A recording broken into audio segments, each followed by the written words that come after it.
வணக்கம். பிப்ரவரி 4ஆம் தேதி இன்னைக்கான முதல் பதிவு. பங்குச்சந்தையில் நடந்த சில விஷயங்களை விரைவாக பார்க்கலாம். முக்கியமான தகவல், நான் செபி ரெஜிஸ்டர்ட் அட்வைசர் கிடையாது. நம்ம சேனல்ல இருந்து எப்போதுமே ஸ்டாக் ரெக்கமெண்டேஷன்ஸ் கிடையாது. யூடியூப் சேனல் மட்டும் இல்லைங்க, மற்ற சோஷியல் மீடியா பிளாட்ஃபார்மான இன்ஸ்டாகிராம், வாட்ஸ்அப், டெலிகிராம்ல இருந்து கூட நாம ஸ்டாக் ரெக்கமெண்டேஷன்ஸ் வழங்குவதில்லை. மேலும் பணத்தை வாங்கிட்டு எந்த சேவையும் வழங்குவது இல்லை. பல போலியான குரூப் இயங்கிட்டு இருக்கு. தயவு செய்து ஜாகிரதையாக இருங்க. இந்த வீடியோவில் காட்டக்கூடிய அனைத்து கம்பெனிகளும் வெறும் இன்ஃபர்மேஷனல் பர்பஸ்க்காக மட்டுமே முதலீடு செய்யுங்கன்னு சொல்கிற வீடியோ கிடையாது. எந்த ஒரு முதலீட்லையும் ரிஸ்க் இருக்கும். ரிஸ்க் புரியாமல் இன்வெஸ்ட் செய்யாதீங்க. ரிஸ்க் புரியலன்னா தயவு செய்து இன்வெஸ்ட்மெண்ட்டை தவிர்த்துருங்க. நம்ம ருபி டிரைவர் சேனலை ஆதரிக்கிற அனைத்து நல்ல உள்ளங்களுக்கும் நன்றி. சில இண்டிவிஜுவல் ஸ்டாக்ஸ் மற்றும் செய்திகள் விரைவாக பார்க்கலாம். நேற்று பிப்ரவரி 3ஆம் தேதி நிஃப்டி 0.5% குறைவாக க்ளோஸ் ஆகிருக்கு. ஃபாரின் இன்ஸ்டிடியூஷனல் இன்வெஸ்டர்ஸ் 12,500 கோடி ரூபாய்க்கு வாங்கியிருக்கிறாங்க. 16,400 கோடி ரூபாய்க்கு விற்பனை செய்திருக்கிறாங்க. நெட் செல்லர்ஸாக தொடர்றாங்க கிட்டத்தட்ட 4,000 கோடி ரூபாய்க்கு. டொமஸ்டிக் இன்ஸ்டிடியூஷனல் இன்வெஸ்டர்ஸ் 19,300 கோடி ரூபாய்க்கு வாங்கியிருக்கிறாங்க. 16,600 கோடி ரூபாய்க்கு விற்பனை செய்திருக்கிறாங்க. நெட் பையர்ஸாக தொடர்றாங்க 2,700 கோடி ரூபாய்க்கு. பிப்ரவரி 4ஆம் தேதி இன்னைக்கு குவார்ட்டர்லி ரிசல்ட் அறிவிக்கக்கூடிய சில கம்பெனிகள்: Titan, Tata Power, Torrent Power, Asian Paints, Kajaria Ceramic, Whirlpool, Safari Industries, Lemon Tree Hotels, Happiest Minds IT company, JK Tyres, V Mart மற்றும் Mishra Dhatu Nigam. Donald Trump Mexico மற்றும் கனடா மீது வரி விதிச்சிருந்தார். அந்த தகவல் நம்ம முன்னே பார்த்தது தாங்க. இதனால் நேற்று உலக அளவில் மார்க்கெட்ஸ் கீழே போயிருக்குன்னு சில வல்லுநர்கள் கருத்து தெரிவிச்சிருக்காங்க. சிஎன்பிசி டிவி 8லேருந்து கிடைத்த தகவல். குறிப்பாக அவங்க சொல்லியிருப்பது, குளோபல் ஆட்டோ மார்க்கெட் கீழே போயிருக்கு, யூரோப்பியன் ஸ்டாக்ஸும் கீழே போயிருக்கு பெரிய அளவுலன்னு சொல்லியிருக்கிறாங்க சில வல்லுநர்கள். தகவல் கிடைத்தது சிஎன்பிசி டிவி 18லேருந்து. கோல்டுடைய விலை உயர்ந்திருக்கு. நேற்று எக்கனாமிக் டைம்ஸ்லேருந்து கிடைத்த டேட்டா. டெல்லியில் நேற்று ஃப்ரெஷ் ரெக்கார்ட் ஹையை எட்டியிருக்கு. 85,300 ரூபாய் போயிருக்கு 10 கிராமுடைய விலை. டெல்லி எலெக்ஷன்ஸ் பிப்ரவரி 5ஆம் தேதி நடைபெற இருக்கு. டெல்லியில் விடுமுறை அறிவிச்சிருக்கிறாங்க. ஆனால் பக்கத்து மாநிலமான ஹரியானாலையும் விடுமுறை அறிவிச்சிருக்கிறாங்க. ரிசல்ட் பிப்ரவரி 8ஆம் தேதி. நேற்று டிஃபென்ஸ் ஸ்டாக்ஸ் ஒரு வீழ்ச்சியை பார்த்துருக்கு. என்டிடிவி ப்ராஃபிட்லேருந்து கிடைத்த தகவல். ஒரு முக்கிய காரணம் அவங்க சொல்லியிருப்பது, பட்ஜெட்டில் டிஃபென்ஸ்க்கு ஒதுக்கப்பட்டக்கூடிய நிதி தான் ஒரு காரணம்னு சொல்லியிருக்கிறாங்க. 6.81 லட்சம் கோடி ரூபாய் நிதி ஒதுக்கியிருக்கிறாங்க டிஃபென்ஸ் மினிஸ்ட்ரிக்கு. இது போன ஆண்டுடன் ஒப்பிட்டு பார்க்கும்போது 9.5% அதிகரிச்சிருக்கு. அது போதாதுன்ற மாதிரி சில வல்லுநர்கள் கருத்து தெரிவிச்சிருக்கிறாங்க. நேற்று Nifty defence index, thematic index 5% மேலே வீழ்ச்சியை பார்த்துருந்தது. ரயில்வே ஸ்டாக்ஸும் நேற்று ஒரு வீழ்ச்சியை பார்த்துருக்குன்னு என்டிடிவி ப்ராஃபிட்டில் அப்டேட் கொடுத்துருக்காங்க. அதற்கும் நிதி பற்றாக்குறைன்னு தான் சொல்லியிருக்கிறாங்க. 2.52 லட்சம் கோடி ரூபாய் நிதி ஒதுக்கியிருக்கிறாங்க இந்த பட்ஜெட்டில். போன ஆண்டும் கிட்டத்தட்ட இதே அளவில் தான் நிதி ஒதுக்கப்பட்டிருந்து எந்த மாற்றம் செய்யாமல் விட்டுருக்கிறாங்க. அது ஒரு முக்கிய காரணமாக சொல்லியிருக்கிறாங்க என்டிடி ப்ராஃபிட்டில் விழுந்ததற்கு.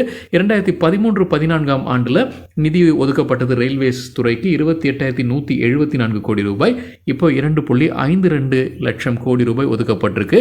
ஆனால் இந்த பட்ஜெட்டும் போன பட்ஜெட்லையும் போன ஆண்டுக்கான பட்ஜெட்டும் ஒப்பிடும்போது எந்த மாற்றமும் இல்லாமல் இருக்குது ரயில்வே ஸ்டாக்ஸ்க்கு ஒதுக்கப்பட்டிருக்கிற நிதி. நைக்கா நேற்று நல்லா பர்ஃபார்ம் பண்ணியிருந்திருக்கிறாங்க. நேற்று இன்ட்ராடேல 4% அதிகரித்தது. மணி கண்ட்ரோல் அதற்கு காரணம் சொல்லியிருப்பது, அந்த இன்கம் டேக்ஸ் பெனிஃபிட் அறிவித்தது தான். அது கன்சம்ஷனை பூஸ்ட் பண்ணும் அப்படின்ற ஒரு எதிர்பார்ப்பு இருக்குது. நைக்காவும் ஒரு பெனிஃபிஷரி போல தெரியுது. அதே போல் ஸ்விக்கி, ஜொமேட்டோ சனிக்கிழமையும் நல்லா பர்ஃபார்ம் பண்ணியிருந்தாங்க. நேற்று நல்லா பர்ஃபார்ம் பண்ணியிருந்தாங்க. அதே காரணம் தான் சொல்லியிருக்கிறாங்க சில வல்லுநர்கள். ஸ்விக்கி, ஜொமேட்டோ தொடர்ந்து 2 நாட்களாக நல்லா பர்ஃபார்ம் பண்ணதற்கு. ஹட்கோர் வீழ்ச்சியை பார்த்தது. நேற்று 11% விழுந்தது இன்ட்ராடேல நினைக்கிறாங்க. எக்கனாமிக் டைம்ஸ்லேருந்து கிடைத்த டேட்டா. பிஎம் ஆவாஸ் யோஜனா அர்பனுக்கு நிதி தொகையை குறைச்சிருக்கிறாங்க. 10,377 கோடி ரூபாய் நிதியை குறைச்சிருக்கிறாங்க. ஒதுக்கப்பட்டிருக்கிற நிதி 19,794 கோடி ரூபாய். போன ஆண்டுடன் ஒப்பிட்டு பார்க்கும்போது 34% குறைவாக அவங்க நிதியை ஒதுக்கியிருக்கிறாங்க. குஜராத் முதலமைச்சர் புதிதாக சென்செக்ஸ் ஃபியூச்சர்ஸ் அண்ட் ஆப்ஷன்ஸ் கான்ட்ராக்ட்ஸை அறிமுகம் செய்திருக்கிறாங்க. India International Exchange, Gift City, Gandhi நகரில். மணி கண்ட்ரோல்லேருந்து கிடைத்த தகவல். இப்போ உலக அளவில் இருக்கக்கூடிய முதலீட்டாளர்கள் இதை வாங்க முடியும், US டாலர்ஸ் வழியாக வாங்க முடியும்னு சொல்லியிருக்கிறாங்க. ஏற்கனவே கிஃப்ட் நிஃப்டி அங்கே ஏற்கனவே இருக்குது. நிஃப்டி 50 இண்டெக்ஸுடைய கிஃப்ட் நிஃப்டி ஏற்கனவே இருக்குது இந்த NSE IXல. பட்ஜெட் காரணமாக 7 செக்டர் ஃபோக்கஸில் இருப்பதற்கான வாய்ப்பு இருக்குன்னு சித்தார்த் பாம்ரே அவருடைய கருத்தை தெரிவிச்சிருக்கிறாரு. அவர் அசித் சி மேத்தாவுடைய ரிசர்ச் ஹெட்டாக இருக்கிறாரு. தகவல் கிடைத்தது மணி கண்ட்ரோலிருந்து. எந்த 7 செக்டரை சொல்லியிருக்கிறாரு? முதலாவது ஷிப்பிங் செக்டர். எந்தெந்த stocks? Cochin Shipyard, Mazagon Dock ship building, shipping corporation, great eastern shipping. நம்ம பட்ஜெட்லேயே செய்தியாக பார்த்துருந்தோங்க. ஷிப்பிங் கன்ஸ்ட்ரக்ஷனுக்கு கொஞ்சம் மானியம் வழங்குறாங்க. ஷிப் பில்டிங்க்கு என்னென்ன பொருள் தேவையோ அதெல்லாம் இறக்குமதி செய்யும்போது BCD, பேசிக் கஸ்டம் டியூட்டி விலக்கு அல்லது குறைக்க குறைக்கப்பட்டிருந்த செய்தி பார்த்துருந்தோம். ஸோ ஷிப்பிங் செக்டர் பயனுள்ளதாக இருக்கும்னு சொல்லியிருக்கிறாரு. இன்சூரன்ஸ் செக்டருக்கு ஒரு நெகட்டிவாக இருக்கும்னு சொல்லியிருக்கிறார். நம்ம முன்னே பார்த்தது தான் டேக்ஸ் பெனிஃபிட் வழங்கியிருக்கிறாங்க. யாரெல்லாம் டேக்ஸ் பெனிஃபிட்டுக்காக இன்சூரன்ஸில் முதலீடு செய்வாங்களோ, ஹெல்த் இன்சூரன்ஸ் அல்லது லைஃப் இன்சூரன்ஸ் முதலீடு செய்வாங்களோ அந்த எண்ணிக்கை குறையுன்ற எதிர்பார்ப்பு இருக்குது. ஸோ அது ஒரு நெகட்டிவாக சொல்லியிருக்கிறாரு. எஃப்டிஐ உயர்த்தி இருக்கிறாரு இன்சூரன்ஸ் செக்டரில். எஃப்டிஐ ஃபாரின் டைரக்ட் இன்வெஸ்ட்மெண்ட் 74% 100% நிதி அமைச்சர் உயர்த்தி இருந்திருக்கிறாங்க. அதனால் பெரிய பயன் எதுவும் இல்லைன்னு சொல்லியிருக்கிறாரு சித்தார்த் பாம்ரே. இந்தியாவில் இருக்கக்கூடிய லிஸ்டட் கம்பெனிஸ்க்கு அதனால எந்த பாதிப்போ எந்த பயனோ எதுவுமே கிடையாதுன்ற சொல்லியிருக்கிறாரு. பவர் செக்டர் சொல்லியிருக்கிறார் மூன்றாவதா. அதற்கு 48,396 கோடி ரூபாய் நிதி ஒதுக்கப்பட்டிருக்கு. போன ஆண்டுடன் ஒப்பிட்டு பார்க்கும்போது 30% அதிகரிச்சிருக்கு. எந்தெந்த stocks? Larsen and Toubro, CG power, NTPC green energy மற்றும் ஸ்கிப்பர். அஃபோர்டபுள் ஹவுசிங் செக்டர் நான்காவது. கூடுதலாக 40,000 யூனிட்ஸை சேர்த்துருக்கிறாங்க. 2025 கம்ப்ளீட் பண்ணக்கூடிய கூடுதலாக 40,000 வீடுகளை சேர்த்துருக்கிறாங்க. இதனால் பயன்பெறுவது பெயிண்ட்ஸ் நிறுவனங்கள், சுவிட்ச் board companies, cement, consumer durable companies பயன்பெறும்னு சொல்லியிருக்கிறாங்க. குறிப்பிட்ட எந்தெந்த ஸ்டாக்ஸ் சொல்லியிருக்கிறாரு? அல்ட்ராடெக் சிமெண்ட், பாலிகேப் மற்றும் Asian Paints. Travel and tourism அடுத்த செக்டர். நம்ம பார்த்துருந்தோங்க பட்ஜெட்டில் டூரிசம்க்கு நிறையவே ஒதுக்கி இருந்திருக்கிறாங்க. இதில் பயனளிக்கக்கூடிய ஸ்டாக்ஸ் வந்து விஐபி இண்டஸ்ட்ரீஸ், லெமன் ட்ரீ மற்றும் ஐடிசி ஹோட்டல்ஸ். எஃப்எம்சிஜி, ஆட்டோ மற்றும் ஃபுட் ஆர்டரிங் ஸ்பேஸும் இன்க்ளூட் பண்ணியிருக்கிறார். இதற்கு அவருக்கு தேர்ந்தெடுக்கிற stocks Dabur India, Hindustan Unilever மற்றும் பஜாஜ் ஆட்டோ. ஏழாவதாக infrastructure sector. Urban challenge fund சிட்டிஸை வந்து மேம்படுத்துவதற்காக அர்பன் சேலஞ்ச் ஃபண்டு உருவாக்க போகிறதாக சொல்லியிருந்தாங்க. இது வந்து பயனுள்ளதாக இருக்கும். எந்தெந்த stocks? Larsen and Toubro, RVNL, KEC International. Eicher Motors தரப்பில் வந்து அப்டேட் இருக்குது. அவங்களும் வோல்வோ ஜாயிண்ட் வெஞ்சர் தான் விஇ கமர்ஷியல் வெஹிக்கிள்ஸ். அவங்களுக்கு ஒரு ஆர்டர் கிடச்சிருக்கு. Uttar Pradesh state road transport corporation கிட்டேருந்து 1621 பஸ்ஸஸ்க்கும் 42 ட்ரக்ஸ்க்கான ஆர்டர் இதுன்னு சொல்லியிருக்கிறாங்க ஐஷர் மோட்டர்ஸ். வோடஃபோன் ஐடியா குறித்து சிஎன்பிசி டிவி 18 கிடைத்த ஒரு தகவல். ஃபினான்ஸ் செக்டரி ஒரு அப்டேட் கொடுத்துருக்கிறாரு. ஏஜிஆர் டியூஸ் பற்றி எந்த முடிவும் எடுக்கல. அதாவது ஏஜிஆர் டியூஸில் சிலது தள்ளுபடி ஆகும்ன்ற ஒரு செய்தி நம்ம முன்னவே பார்த்துருந்தோம். அது குறித்து எந்த முடிவும் எடுக்கலன்னு சொல்லியிருக்கிறாரு. அதோடைய அர்த்தம் என்ன அப்படின்னா, அது வந்து இப்போ அண்டர் கன்சிடரேஷன் இருக்குது, பேச்சுவார்த்தை போயிட்டு இருக்குன்னு நினைக்கிறாங்க அவங்க உள்ளுக்குள்ளார. ஸோ அண்டர் கன்சிடரேஷனில் இருக்குன்றது புரிஞ்சுக்க முடியுதுன்னு சொல்லியிருக்கிறாங்க சிஎன்பிசி டிவி 18. அரசு வந்து சில ஏஜிஆர் டியூஸை அவங்க தள்ளுபடி செய்வாங்கன்ற எதிர்பார்ப்பு. வோடஃபோன் ஐடியா எவ்வளோ ஏஜிஆர் டியூஸ் வைத்திருக்கிறாங்க அரசுக்குன்றது அதே செய்தியில் சொல்லியிருக்கிறாங்க. கிட்டத்தட்ட 80,000 கோடி ரூபாய்.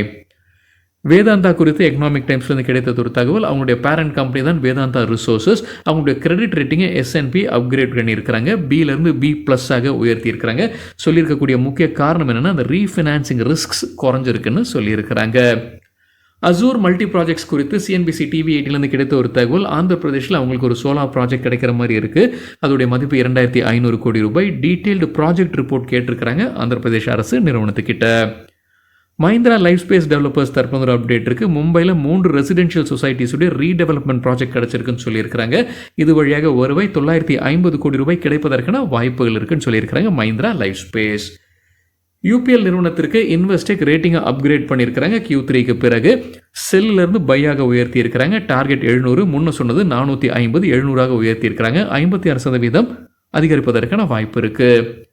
எலக்ட்ரிக் ஸ்கூட்டர் உற்பத்தி செய்யக்கூடிய நிறுவனமான ஏத்தர், ஓலா, டிவிஎஸ் மற்றும் ஹீரோ பப்ளிக் நோட்டீஸ் வெளியிட்டிருக்கிறாங்க. யாரெல்லாம் சார்ஜஸை தனி பில்லிங்கில் காசு கொடுத்து வாங்கியிருக்கிறாங்களோ அவங்களுக்கெல்லாம் ரீஃபண்ட் செய்யப்படும்னு சொல்லியிருக்கிறாங்க. எந்த முறையை பின்பற்றி இந்த ரீஃபண்டை வாங்கலாம்னு பப்ளிக் நோட்டீஸை வெளியிட்டிருக்கிறாங்க.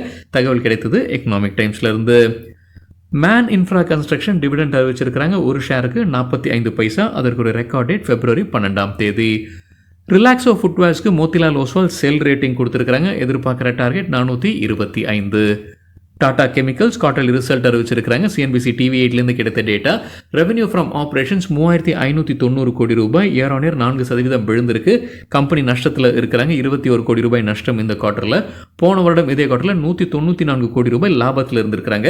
இந்த குவார்ட்டரில் ஒரு எக்ஸப்ஷனல் சார்ஜ் இருக்குது 70 கோடி ரூபாய். யூகேல இருக்கக்கூடிய ஒரு ஆலையை மூடி இருக்கிறாங்க. ஸோ அதற்கு ஏற்பட்ட செலவு கூடுதலாக ஒரு ஒன் டைமாக 70 கோடி ரூபாய் ஆகியிருக்குன்னு சொல்லியிருக்கிறாங்க சிஎன்பிசி டிவி 18ல். நெட் டெப்ட் டாடா கெமிக்கல்ஸ் உடையது 5,329 கோடி ரூபாய். போன ஆண்டு இதே டைமில் ஒப்பிட்டு பார்க்கும்போது 952 கோடி ரூபாய் அதிகரிச்சிருக்கு.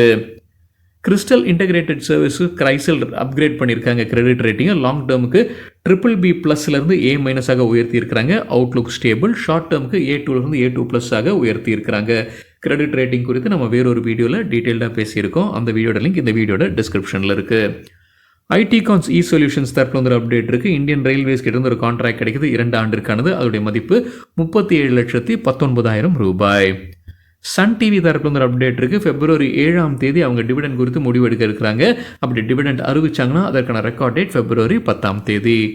எஸ்காட்ச் குபூட்டா தரப்பில் வந்து ஒரு அப்டேட் இருக்குது. February 10ஆம் தேதி குவார்ட்டர்லி ரிசல்ட் வெளியிடுறாங்க. கூடவே டிவிடெண்ட் குறித்தான முடிவும் எடுக்கப்படும். முன்னவே அறிவித்தது தான்.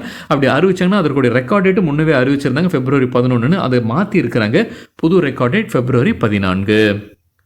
டிவிஸ் லேபரட்டரிஸ் குவார்ட்டர்லி ரிசல்ட் அறிவிச்சிருக்கிறாங்க. ரெவென்யூ ஃப்ரம் ஆப்ரேஷன்ஸ் 2297 கோடி ரூபாய். போன வருடம் இதே குவார்ட்டரில் 1808 கோடி ரூபாயாக இருந்தது. ப்ராஃபிட் ஆஃப்டர் டாக்ஸ் 594 கோடி ரூபாய். போன வருடம் இதே குவார்ட்டரில் 358 கோடி ரூபாயாக இருந்தது.